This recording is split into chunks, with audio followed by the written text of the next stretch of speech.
वासिम जिला आकांक्षित होने के कारण साहित्य रत्न अन्ना भाऊ साठे निगम के ऋण वितरण में 2 जमानतदारों के संबंध में कठिन शर्तों को रद्द करने की मांग को लेकर अखिल भारतीय मातंग समाज के राज्य कार्याध्यक्ष संजय विरांजे ने नेतृत्व में कलेक्टर को ज्ञापन दिया।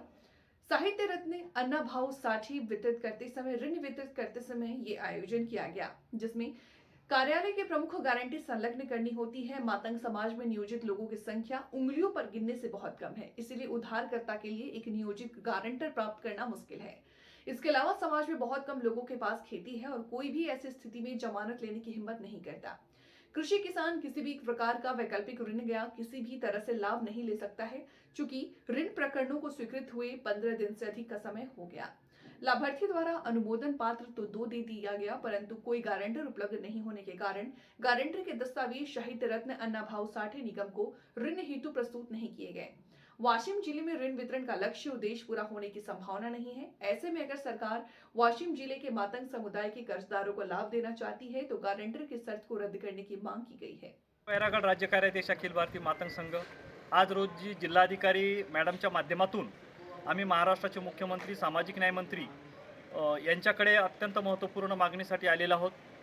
महाराष्ट्रामध्ये साहित्यरत्न अण्णाभाऊ साठे विकास महामंडळाच्या माध्यमातून मातंग समाजाच्या 12 पोटजातीला कर्ज सुविधा उपलब्ध केल्या जाते, एक रोजगाराची संधी उपलब्ध करून दिल्या जाते, परंतु त्यामध्ये 2 जाचकाठी आहेत। शेतीवाला 7/12वाला जमानतदार मागणी केले जाते आणि त्याच्यामध्ये 7/12मध्ये बोजा लिहिल्यामुळे त्या जमानतदाराला कुठलाही लाभ मिळू शकत नाही, म्हणून कोणी जमीनदार भेटत नाही। मातंग समाजाकडे शेतीवाले अत्यंत कमी लोक आहेत, नसल्याच्या मध्ये आहे।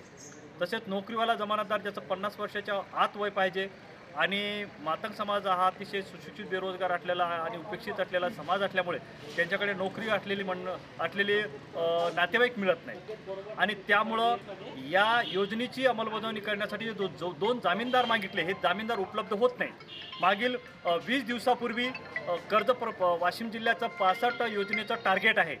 65 प्रकरणं मंजूर झाले, परंतु 15 ते 20 दिवस होऊन गेले, आत्तापर्यंत एकाही कर्जदार लाभार्थ्याने जामीनदाराचे कागदपत्र साहित्यरत्न अण्णाभाऊ साठे विकास महामंडळात जमा केले नाही आणि 1 महिन्याच्या कालावधीमध्ये कागदपत्र जमा करणे हे त्यांनी बंधनकारक केलेले आहे।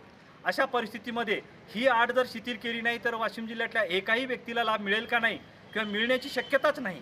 त्यामुळं यापूर्वीसुद्धा आम्ही मागच्या महिन्यामध्ये जिल्हाधिकारी मॅडमच्या माध्यमातून महाराष्ट्राचे मुख्यमंत्री महोदय यांच्याकडे ही मागणी केली होती आणि आतासुद्धा ही मागणी करत आहोत। या निमित्तानं आमची पुन्हा विनंती आहे की वाशिम जिल्हा हा आकांक्षित जिल्हा असल्यामुळं या जिल्ह्यामध्ये मातंग समाजाचा असलेला जो समाज आहे, भूमी नाही, नोकरी नाही त्यांच्याकडे, आणि म्हणून जामीनदार मिळणे कसेच शक्य नसल्यामुळे महाराष्ट्र शासनानं आमच्या मागणीची दखल घ्यावी आणि ही दोन्ही ज्या जामीनदाराची अटही शिथिल करावी आणि कर्ज प्रकरण करण्यासाठी एक मार्ग मोकळा करावा, अन्यथा संघटनेच्या वतीने तीव्र आंदोलन छेडावं लागेल।